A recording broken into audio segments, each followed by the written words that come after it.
Black woman denied entry at bank. Next hour, she buys the entire building. You can't be serious, Maya Brooks said, tightening her coat against the February chill. Her tone was calm, but her eyes locked in a direct, unblinking stare with the security guard standing squarely in front of the glass doors of Manhattan Trust Bank. "I am," he replied, folding his arms. "You don't have an appointment, ma'am. Clients with high-value accounts don't just walk in off the street." Maya didn't flinch. She had dealt with men like him her whole life, those who stood between her and a door, not because she didn't belong, but because they thought she didn't. "I'm here to make a transaction. That's what banks are for, aren't they?" she said, her voice low and steady. He gave her a look that wasn't quite a smirk, but close. "You can use the ATM outside. The lobby's for clients with real business." Behind the glass, two tellers glanced up, watched the exchange, then quickly looked back down.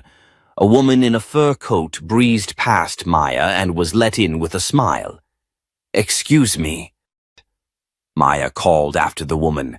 "Do you have an appointment?" The woman glanced back, confused. The security guard stepped forward. "That's enough." "No," Maya said. "What's enough is assuming I don't belong here based on how I look. You didn't ask that woman for an appointment." "Ma'am, I'm going to have to ask you to step away." Maya exhaled slowly.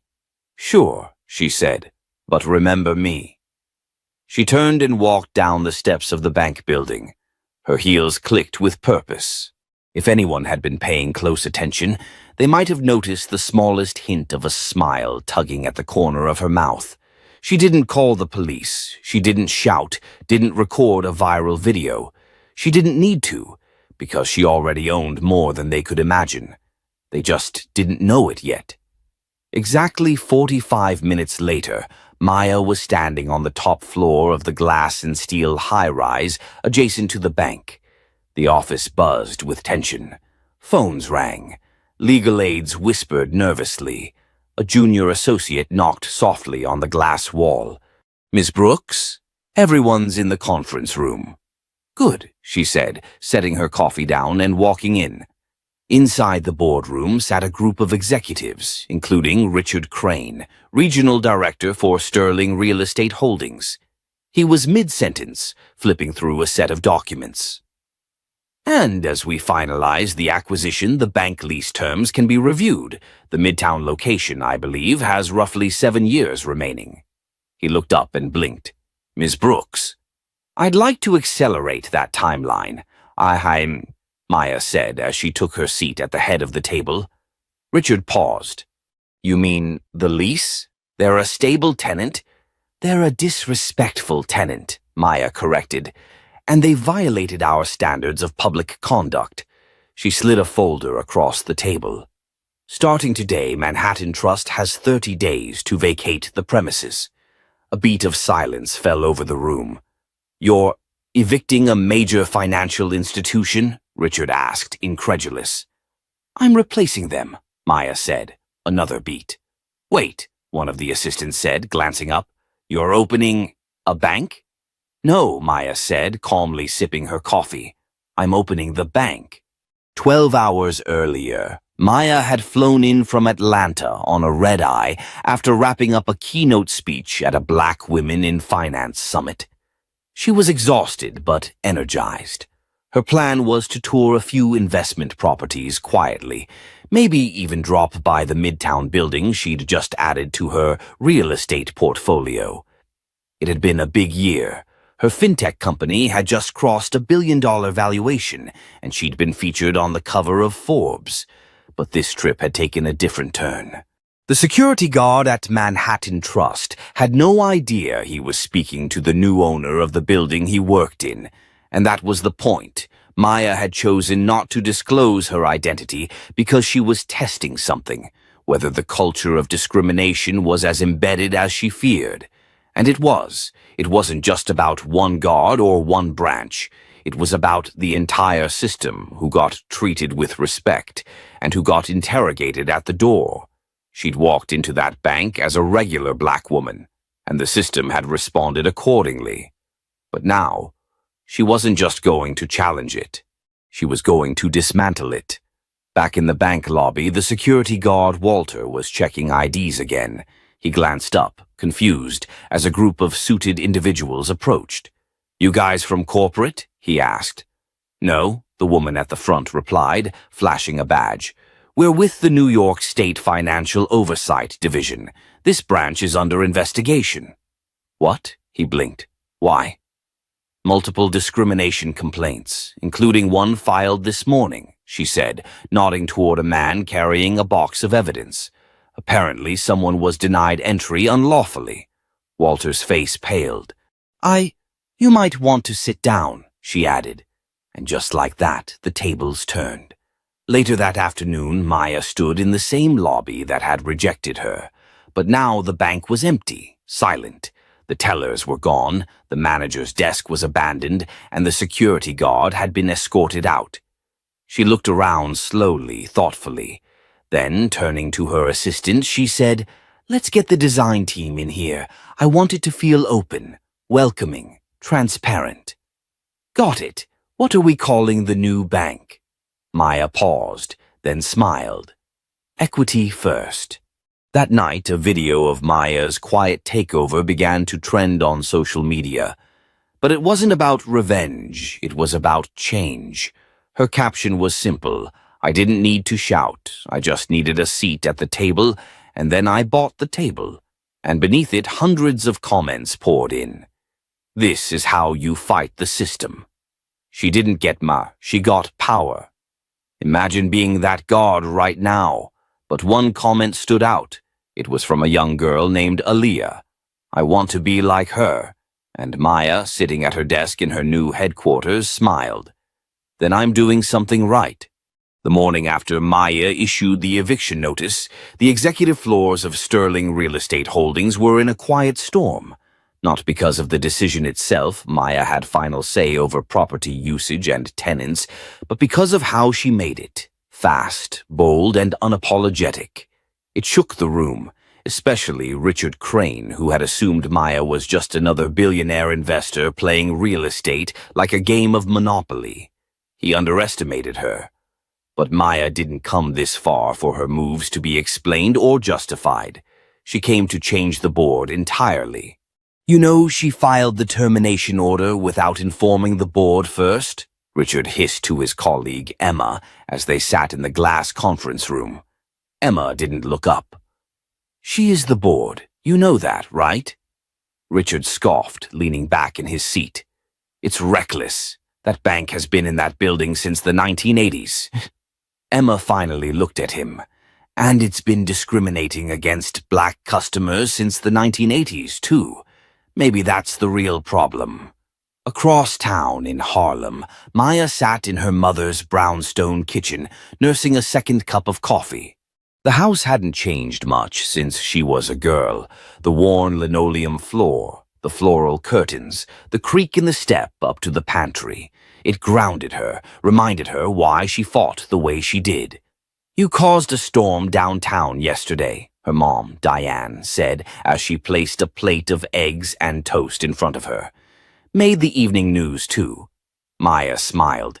"Didn't mean to stir things up this soon. I just walked in like any other person, and they made the mistake of treating me like I was less than." Her mother shook her head. They saw a black woman in a designer coat and still couldn't imagine she had business in a bank lobby. "Which is exactly why I'm replacing them. Not just with something shinier, but something better." Diane took a seat beside her.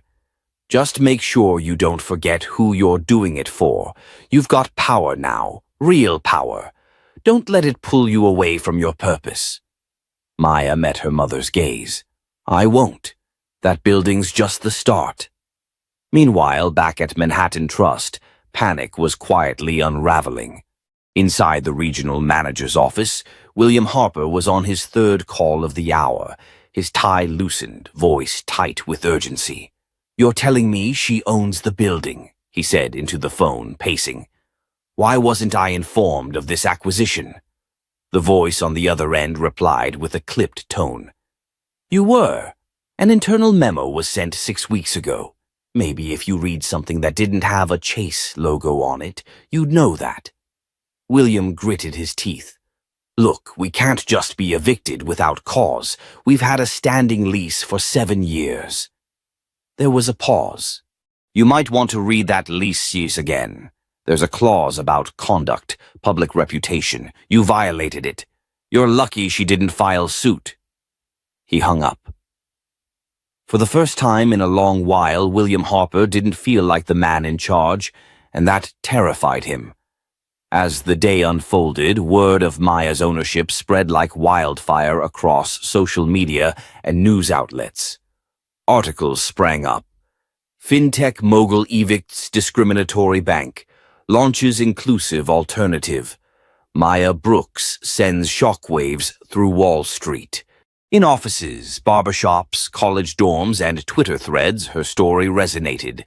Some people cheered, others were skeptical. She's just flexing power. No, she's changing the game. Bet she won't follow through. She's already halfway there. And then came the messages. Hundreds of them, from small business owners, from young black professionals, from women who had been humiliated at counters and behind teller lines. People who knew exactly what it felt like to be dismissed in a place designed to hold their money, but not their humanity. Maya read every single one. And then she made a call. 2 days later, the empty bank lobby looked nothing like the sterile white and chrome it once was. The design team was already sketching renderings. Gone were the cold marble floors and velvet ropes. In came soft wood accents, open counters, a children's play corner, even a wall with portraits of community heroes. But that wasn't the surprise. What was the surprise, at least to the growing media swarm and city officials, was the list of initial hires and community advisors Maya announced. Not financial elites, not Ivy League MBAs. She brought in Erica Lewis, a former high school teacher turned personal finance educator from Queens. Tyrese Shaw, a 22-year-old former cashier who'd been denied a bank loan but started a successful sneaker resale business. And, most shockingly, Marcus Bradley, the same security guard who had denied Maya entry just days earlier. Everyone was stunned, even Marcus himself. "Why are you offering me a job?" he asked, standing nervously outside the new lobby with his security badge in hand. "Because you were part of the problem," Maya said. "But you can be part of the solution, too." He blinked. "I don't understand. You saw me and assumed I didn't belong, but that moment wasn't about just you. It was about the system you were trained in. You followed a rulebook written to exclude people who look like me and you." "I know," Marcus said quietly, "and I've been thinking about that since. I'm sorry." "I'm not interested in apologies," Maya replied. "I'm interested in progress. Come work here. Learn. Unlearn. Be better." He hesitated. "Unless you'd rather keep guarding a place that never respected you either." Marcus looked around at the community art already going up on the walls, at the photos of young kids and local leaders, at Maya standing there not with a grudge but with purpose. "I'll take the job."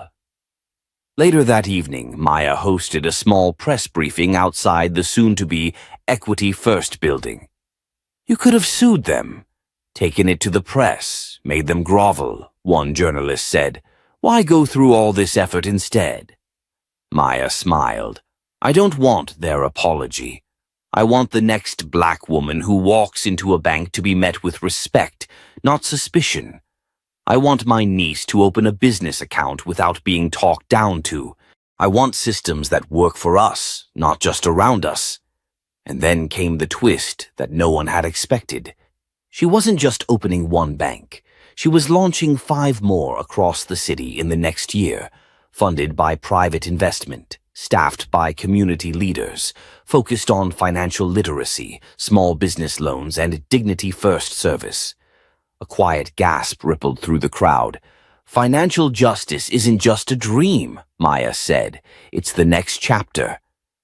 And just like that, her story transformed from viral moment to full-blown movement. The Monday morning air buzzed with nervous energy as the final tenants of the old Manhattan Trust building packed their things under silent supervision. The once confident employees who used to strut through the polished lobby now kept their eyes low, shoulders tense, moving quickly as if afraid of bumping into Maya again. They had seen the news. Every outlet was talking about it. The bank that denied a black woman entry?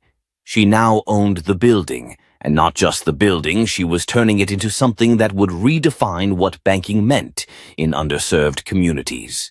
But as Maya watched from a discreet perch on the mezzanine, sipping a cappuccino from a black-owned cafe that would soon occupy the corner suite, her thoughts were elsewhere.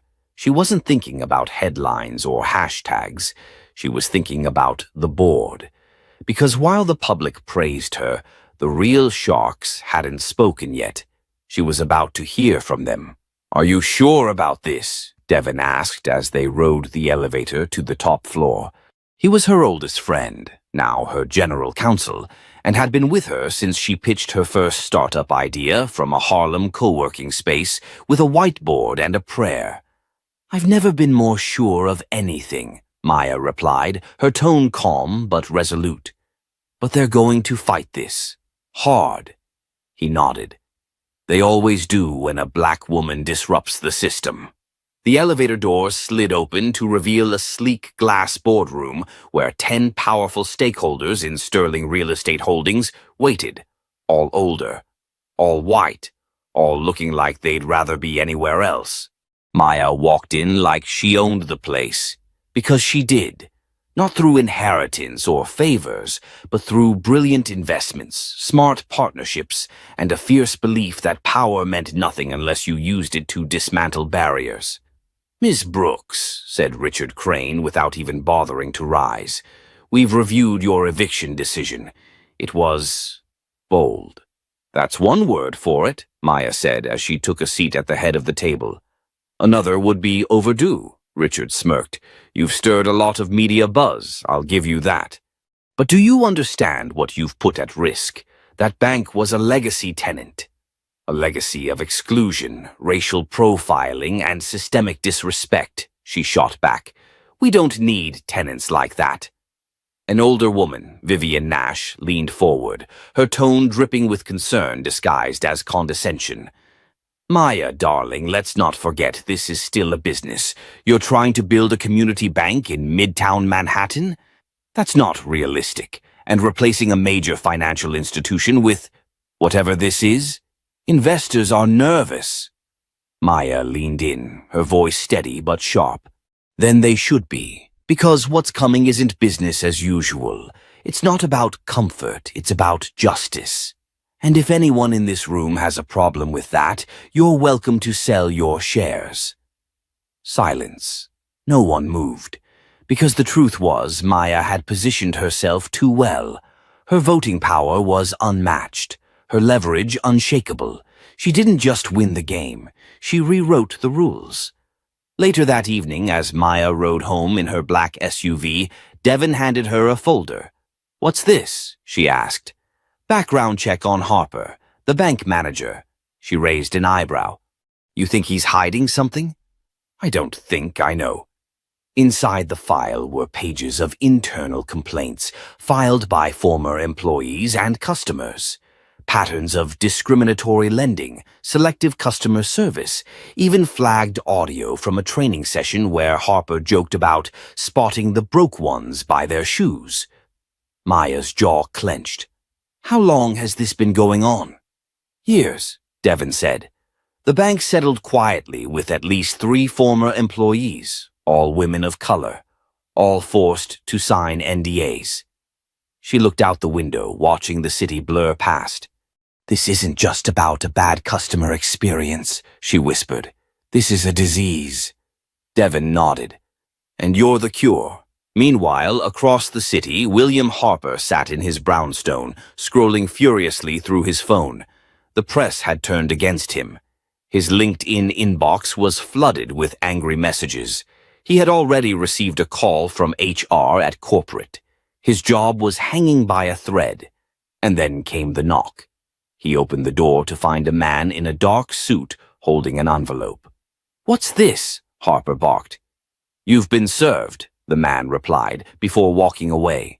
Inside the envelope was a civil lawsuit. Maya Brooks, v. William Harper, and Manhattan Trust.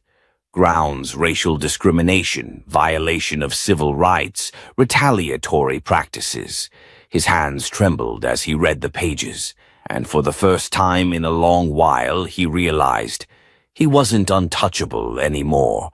Back at Equity First's temporary offices, Maya called an emergency team meeting. "We're not just launching a new financial space," she told her team. "We're launching a revolution. We're setting the tone for what it means to walk into a bank and feel seen. And I want every single detail from the music in the lobby to the language on our contracts to reflect that." Her lead designer raised a hand.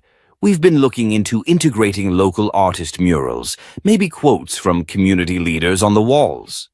"Yes," Maya said, "but make them bold, make them undeniable. I want people to walk in and feel the history we're correcting." Her tech lead chimed in. "We also finalized the app UI, features for undocumented customers to access safe services without fear, and financial literacy programs that can be accessed anonymously." Maya smiled for the first time in hours. "Good, because if the old system was built to shut people out, we're building one that throws the doors wide open." That night, as she walked alone through the construction zone of the soon-to-be Equity First flagship branch, Maya paused by the wall where her father's photo would hang. James Brooks, a postal worker, a community organizer, the man who taught her how to balance a checkbook before she was 10, who marched on Washington in '93 and carried a picture of Maya in his wallet during every protest. She whispered into the quiet, "I'm doing it, Daddy, just like you taught me." She ran her fingers along the plaster. "And I'm not stopping until no one has to walk into a bank and wonder if they'll be treated like a criminal or a customer."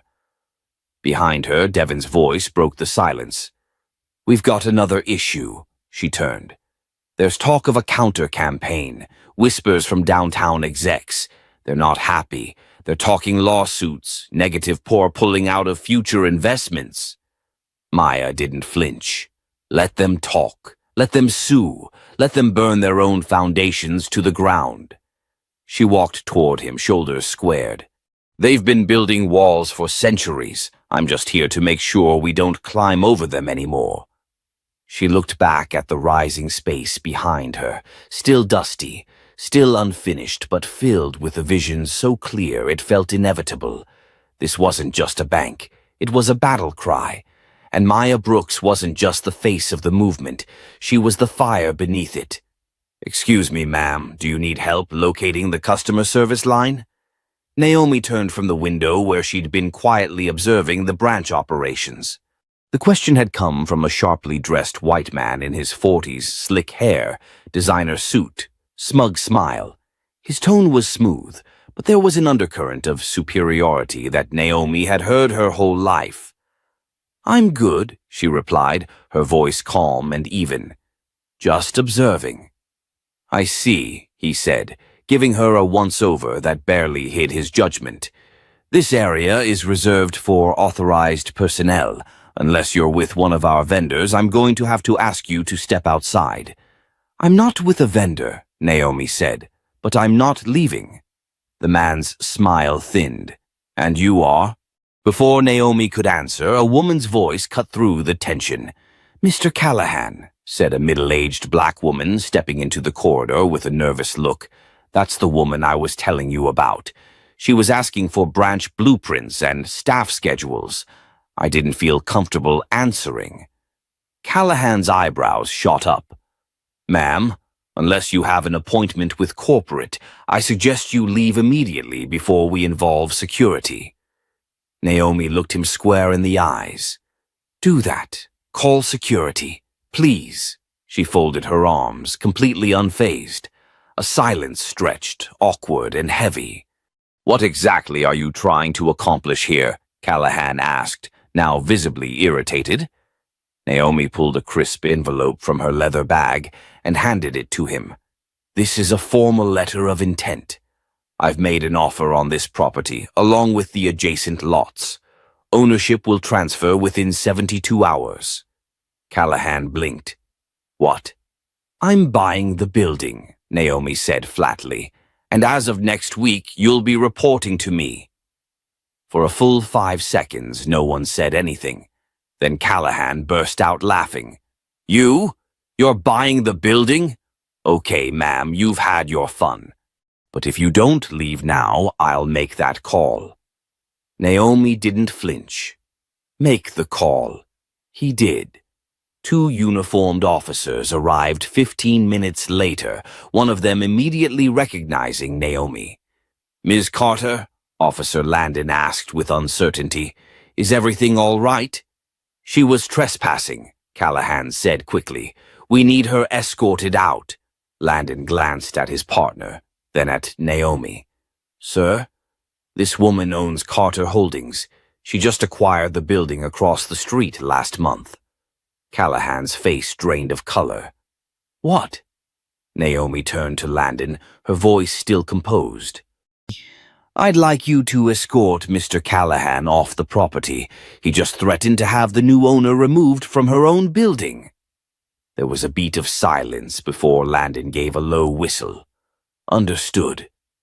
As Callahan sputtered and protested, the second officer stepped forward and firmly asked him to gather his things.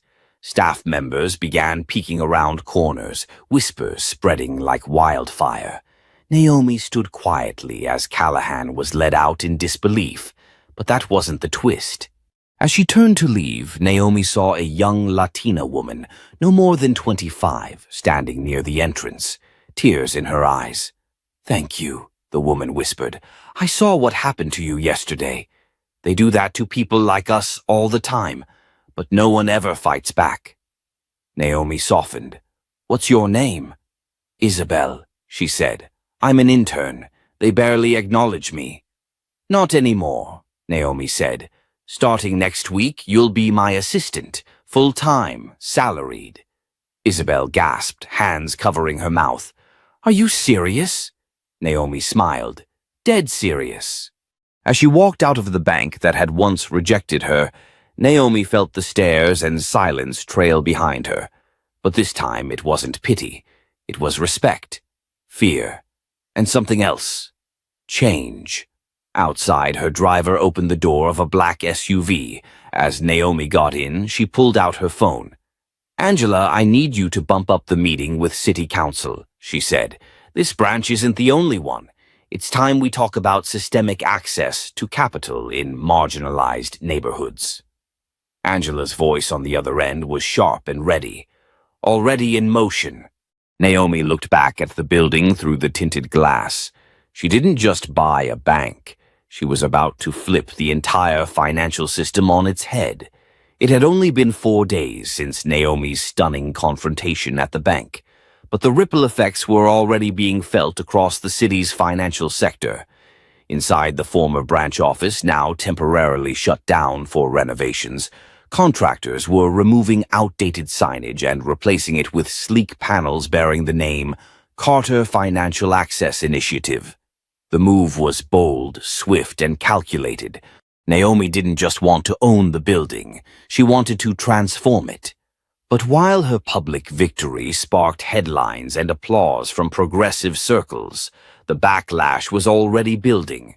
At City Hall, behind closed doors, Councilman Robert Ellison, a longtime advocate for business as usual, was fuming. "She's trying to dismantle the system from the inside." "Ja, ma'am,"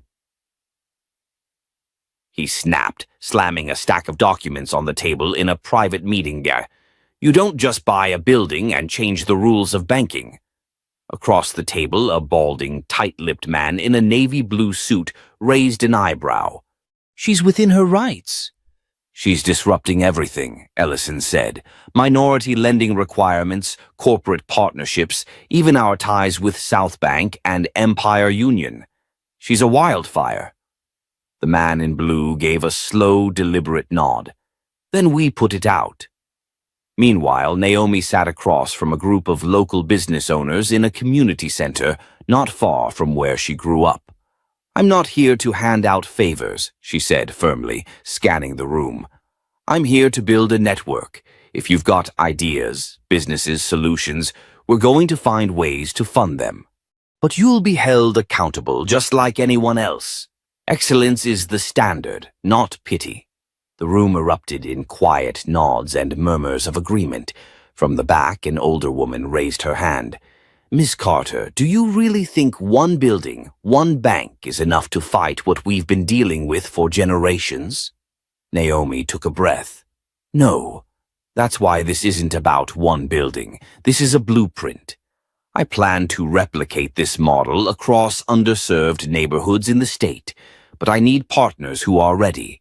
People who believe it can be done. After the meeting, as Naomi walked toward her car, her assistant Angela rushed up beside her. We've got a situation, she said, pulling her tablet from her bag. A memo just leaked from South Bank's legal team. They're claiming the sale of the building was rushed, possibly unethical. They're threatening to sue. Naomi stopped mid-step. Sue me for buying a building they listed publicly? That's not all, Angela added. There's chatter they're planning to discredit you personally. Background checks, old business partners, media manipulation. They want to make you look like a fraud. Naomi clenched her jaw, trying to stay calm. I built everything I have from the ground up, she said. They think they can scare me with lawsuits and character assassination? Angela hesitated. We might need to get ahead of it. Naomi turned to her. Then let's get ahead of it. That night, Naomi made a rare appearance on a local political talk show, known for its brutal honesty and unscripted moments. The host, a seasoned black journalist named Marcus Tate, didn't mince words. Naomi Carter, you just walked into a bank that denied you service and ended up buying the entire building. People are calling you a hero. Others are calling you reckless. What do you say to them? Naomi leaned forward, her voice steady. I say I'm tired of waiting for change. If that makes me reckless, then I'll wear that title proudly. But I didn't do this to be a hero. I did this because I know what it feels like to be overlooked, talked down to, dismissed. And I'm not hollow. Tate nodded slowly. But are you ready for the backlash? They're coming for you. I've been preparing for them my entire life. The segment went viral. Within 48 hours, Naomi's foundation saw a surge in donations. Volunteers showed up in record numbers. Influential business figures began calling her office, not to challenge her, but to join her. But for every door opening, there was another one slamming shut.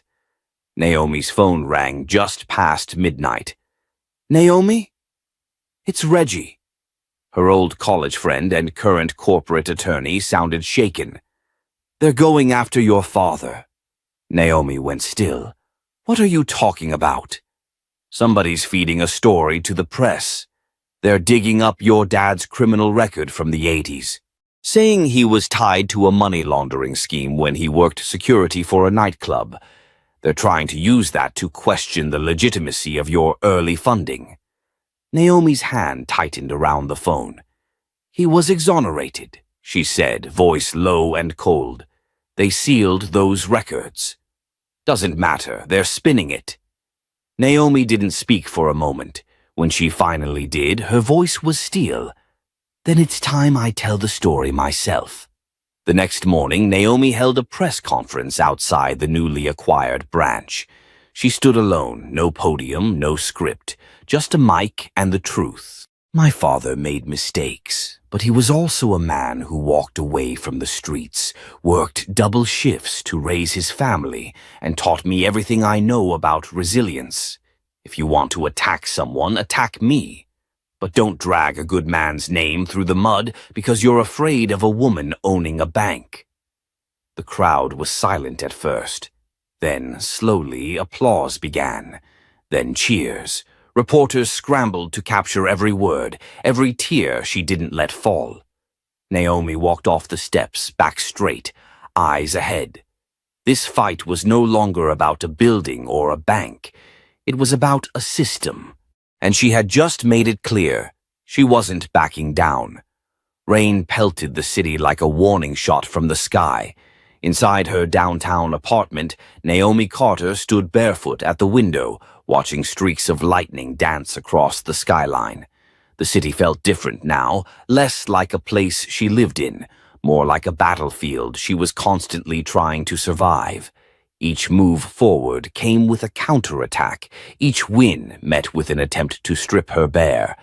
And now they were using her family as a weapon. Angela paced behind her, phone in hand. "I just got confirmation from our legal team," she said. "South Bank is officially moving forward with their lawsuit. They're alleging breach of contract, unfair business practices, and undue influence. Total nonsense." Naomi didn't turn from the window. "And the press?" Angela hesitated. "Divided. Some are calling it a political witch hunt. Others are buying into the narrative that you're this aggressive billionaire using personal vendettas to dismantle the system." Naomi's voice was quiet, which is ironic, considering that same system built itself by dismantling us. Angela put the phone down on the counter. "They're scared of you. You know that, right?" Naomi finally turned. Her face was composed, but her eyes were fire. "Let them be." The next day, Naomi entered the courtroom flanked by her legal team. Flashes from photographers lit up the hallway like a disco floor. Protesters lined the street, some in support, others holding signs that read, "Too much power" and "Banks aren't activism." Inside, the courtroom buzzed with tension. Opposing counsel Harold Givens was a smug, polished man in his late 50s, a legal shark who made his name defending Wall Street giants and crushing class-action suits. To him, Naomi was a PR problem, a woman who'd stepped out of line. "Your Honor," Givens began, "this isn't just about a property dispute. It's about protecting the integrity of our financial institutions. Ms. Carter used undue pressure and public spectacle to influence a legal transaction. We're asking for an injunction on all her operations at the property." Naomi's lead attorney, Maya Estrada, stood with calm precision. "Your Honor, Ms. Carter followed every legal procedure. The sale was public, transparent. This is not a lawsuit, it's retaliation. It's about silencing a woman who dared to challenge tradition." The judge, an older black woman with piercing eyes, raised a brow at Givens. "Are you truly suggesting that a legal transaction becomes undue just because the buyer drew public attention?" Givens faltered slightly. "We're suggesting the entire environment was manipulated." The judge gave a thin smile. "Sounds like your problem, not hers." But while the courtroom leaned in Naomi's favor, something else was happening outside. Reggie called that night. His voice trembled. "They're digging deeper," he said. "Not just your father now. They're going after Carter Financial's tax filings, your philanthropic arms, even the lease agreement on the new community center. They're trying to bury you in paperwork." Naomi closed her eyes, exhaustion wrapping around her shoulders like chains. "What's their end game?" she asked. "To make the public question your integrity. If they can't win in court, they'll bleed you out with scandal and doubt." Naomi hung up and sat in silence. For the first time, she felt the edges of her strength begin to fray, not because she was afraid of the fight, but because she was starting to wonder if it would ever end. Hours later, she was walking through the Carter Initiative's newest community branch in Southside when she noticed something strange. Two men in maintenance uniforms she didn't recognize were fiddling with the security system near the server room. "Hey!" she called out. "Who authorized this?" The men froze. One of them mumbled, We're from Central Operations. No, you're not, Naomi said, stepping closer. We contract locally. Show me your badges. The man bolted. Naomi sprinted after him. He darted through the lobby, knocking over a stand of brochures, and pushed through the emergency exit door. Naomi caught up just in time to catch the tail of his jacket, yanking him back. But it was too late. The other man was gone. And when security checked the server room, the backup drives were missing. It wasn't a robbery. It was sabotage. They're trying to erase us, Naomi whispered. Angela arrived minutes later, breathless. We need to shut down all remote systems. Pull everything offline until we figure out how much data they accessed. Naomi didn't respond. She stood frozen in the lobby, hand clenched around her phone.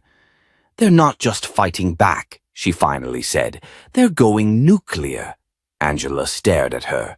What do we do? Naomi looked around at the walls they had built, the programs, the people they had helped, the lives already changed. We hit back harder. By morning, Naomi launched a full-scale campaign across social media, not to defend herself, but to expose the shadow war being waged behind closed doors. She released documents showing the smear tactics, anonymous emails, forged complaints. She named names, called out institutions, showed the footage of the attempted breach at her branch. It was bold, risky, and it worked. Suddenly, the story wasn't Naomi Carter versus South Bank. It was Naomi Carter versus corruption. Civil rights groups rallied behind her. Black-owned businesses pledged support.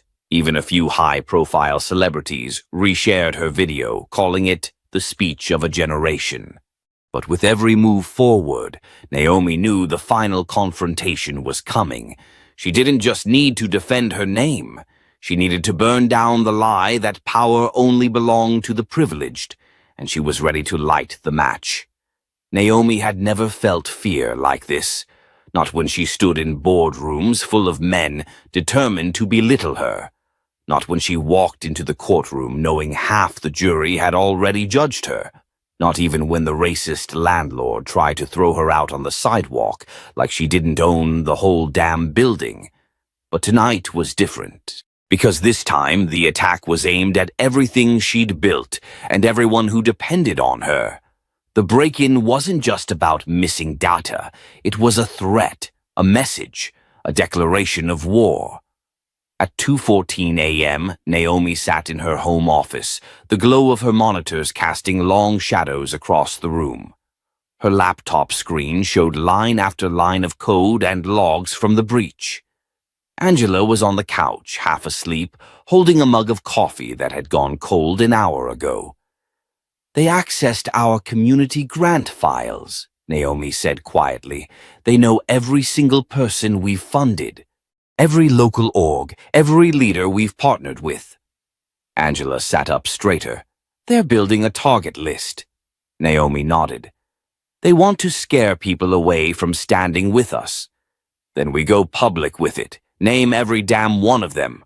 No, Naomi said. We protect them. We take the hits. That's leadership. Angela looked at her. Then what do we do? Naomi leaned forward, eyes locked on the screen like a sniper lining up a shot. We find out who helped them. And that's when the first twist dropped. 2 hours later, a whistleblower email hit Naomi's encrypted inbox. Subject: They're not working alone. Attached was a confidential memo leaked from inside South Bank Holdings. It showed a list of indirect partners, smaller firms and shell companies laundering influence and funneling money toward political pressure campaigns. But what shook Naomi to her core wasn't just the list of names. It was the last one, Devereaux and Crowley, her father's old law firm, the same firm that once paid for her private school tuition, the same firm that used to sponsor charity galas in her mother's name. For years, she thought they were just relics of a past she'd outgrown. Now they were feeding the very machine that was trying to destroy her. She stood up slowly. My father worked for them his entire life. Angela's eyes narrowed. You think he knew? Naomi hesitated. I think he didn't want to. By sunrise, Naomi had a new plan, not a press release, not a legal motion, an ambush. She scheduled an emergency town hall at the Southside Community Center for that evening. No press, no cameras, just residents, staff, local activists, and a few key allies. She stood before them not as a billionaire, not as a CEO, but as a daughter of the neighborhood. They're not just trying to stop me, she said. They're trying to erase every one of you, your businesses, your futures, your dignity. A woman in the crowd stood. Her name was Darlene, a retired teacher who ran a reading program out of Naomi's center. I've seen this before, she said. They send in the lawyers, the inspectors, the lawsuits, until we give up and move out. But we're not moving, Naomi said, and we're not giving up. Another voice chimed in from the back. They'll come harder now. What if they go after our kids, our homes? Naomi stepped forward. Then we make sure they know if they come for one of us, they come for all of us. Applause broke out, not polite claps, thunder. Later that night, Naomi received a call from a blocked number. She answered. A man's voice, smooth and calm, spoke. You're making a lot of noise, Miss Carter. Then maybe you should start listening, she said. He chuckled. You've got courage. But courage doesn't stop lawsuits. It doesn't stop audits or subpoenas or accidents. Naomi's voice dropped to ice. If anything happens to anyone tied to my organization, I will drag every name connected to you into the light. I will tear down every building your clients have ever financed. I will sue your grandchildren. Silence. Then the line went dead. Naomi looked at Angela. He's scared. Angela raised an eyebrow. He just threatened to kill us. Exactly. The next morning, an anonymous tip led Naomi to something unexpected, a hidden property acquisition Southbank had tried to bury in a network of offshore shell companies. She traced it back to a plot of land just 5 miles outside the city, a proposed site for a green redevelopment zone. But when Naomi and Angela drove out to see it, the only thing green about it were the bribes keeping it off the public records. It was a toxic waste site, unregulated, leaking into a low-income black neighborhood. Southbank had planned to quietly acquire, clean, and redevelop it, and sell luxury condos at a 500% markup, using state grant money meant for community health initiatives. Angela took photos. Naomi recorded everything. We just found their Achilles heel, she whispered. But as they turned to leave, a black SUV pulled up behind them, blocking the dirt road. 2 men stepped out, wearing suits and dark sunglasses. Angela muttered, This feels like a movie. The taller one said, You're trespassing. Naomi stared at them. So are you. On justice. She reached into her bag, pulled out a copy of the deed, and waved it. This land belongs to the people, and they're about to know everything. For a moment, neither man moved. Then they stepped aside. Back at the community center, Naomi dropped the bomb. She held a press conference this time with every local news outlet invited, cameras rolling, mics hot. She laid out the whole scheme, the land, the toxins, the fake companies, the connections to Southbank, the leaked documents. And then she named the final twist. Devereaux and Crowley, my father's old firm, has been laundering their paperwork in the same offices where he once fought for affordable housing. The room went silent. Naomi's voice trembled just once. He died believing he served something noble. I won't let them stain his name. I won't let them use his legacy to harm mine. By the time she stepped off the podium, her phone was blowing up. Senators, investigators, whistleblowers, Southbank was collapsing from within. But Naomi knew the final battle wasn't over yet. It was waiting inside the courtroom, and this time she wasn't just fighting for herself. She was fighting for her father, for every life they tried to bulldoze, and for a future no one could steal again. Naomi Carter sat in the courtroom, her jaw clenched, her heart steady. This wasn't her first legal fight, but it was by far the most personal. Across from her sat the three lawyers representing South Bank Holdings and their shell corporations. They wore polished smiles and $1,000 suits, but Naomi saw through them. Men hired to spin lies into legality. But today their spin was over. The courtroom buzzed with tension as the judge entered.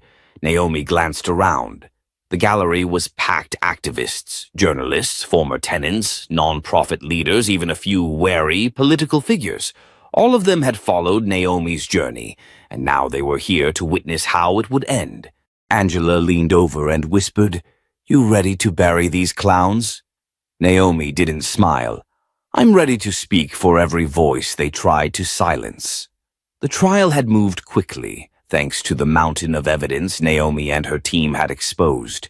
The toxic land cover-up, the bribes, the fake environmental certificates, the email chains confirming South Bank's intent to target and displace low-income black communities in the name of revitalization. But the final day brought a twist no one expected. The opposing counsel requested a recess. 5 minutes turned into 20. When the doors opened again, an older white man walked in, leaning on a cane. His face was familiar. Naomi blinked, stunned. It was Leonard Crowley, retired senior partner of Devereaux and Crowley, her father's old mentor. He slowly made his way to the front of the courtroom and took a seat at the witness stand. Naomi turned to her attorney. "What is he doing here?" "He contacted the court this morning, said he had something to confess." The courtroom fell into silence as the judge allowed the deposition to proceed. Crowley cleared his throat, voice gravelly from age and guilt.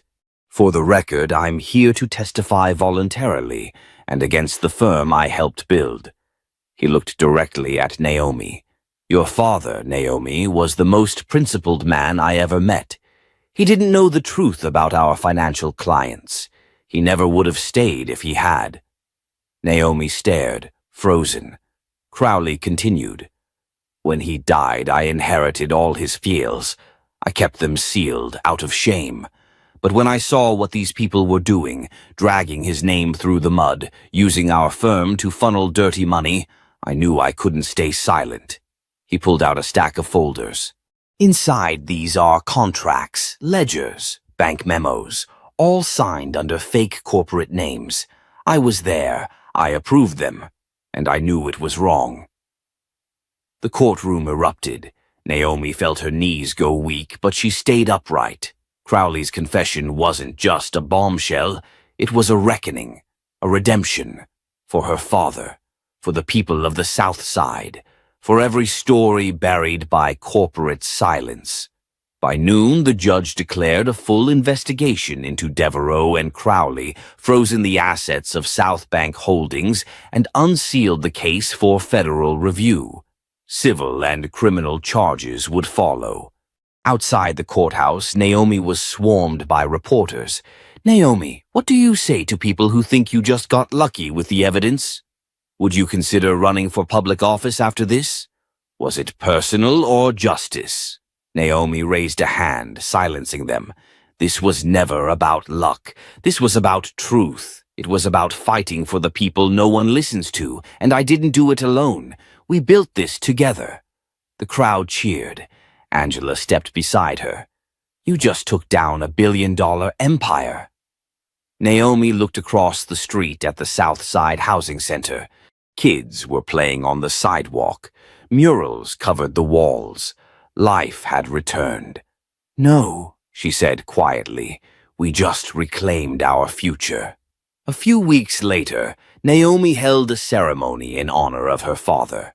The foundation was being renamed the Carter Justice Initiative. Its new mission would expand nationwide, focusing on legal defense, environmental justice, and black entrepreneurship. Leonard Crowley was there. So was Darlene. So were hundreds of people whose lives Naomi had touched. Through one fight, one lawsuit, one unapologetic stand at a time. But it wasn't just a celebration. It was a vow. Today, Naomi said into the microphone, her voice steady with purpose, we make it known that power doesn't just sit in boardrooms. It rises in communities. It speaks in courtrooms. It walks into rooms no one expects and says, I belong here. And that's exactly what we'll keep doing. As the sun dipped below the skyline, Naomi stood at the edge of the crowd, watching the next generation run free under the mural of her father's face, painted on the community center wall, with a quote beneath it, dignity is not given, it's defended. This wasn't just the end of a battle. It was the beginning of something far bigger. Because once truth breaks through, it doesn't go back in the shadows. And neither would she. If this story moved you, if Naomi's fight felt like your fight too, don't let it end here. Like, comment, share this with someone who still believes justice matters, and hit that subscribe button so we can keep telling stories that need to be told. Because when we stand together, no system, no boardroom, no billion-dollar lie can silence the truth.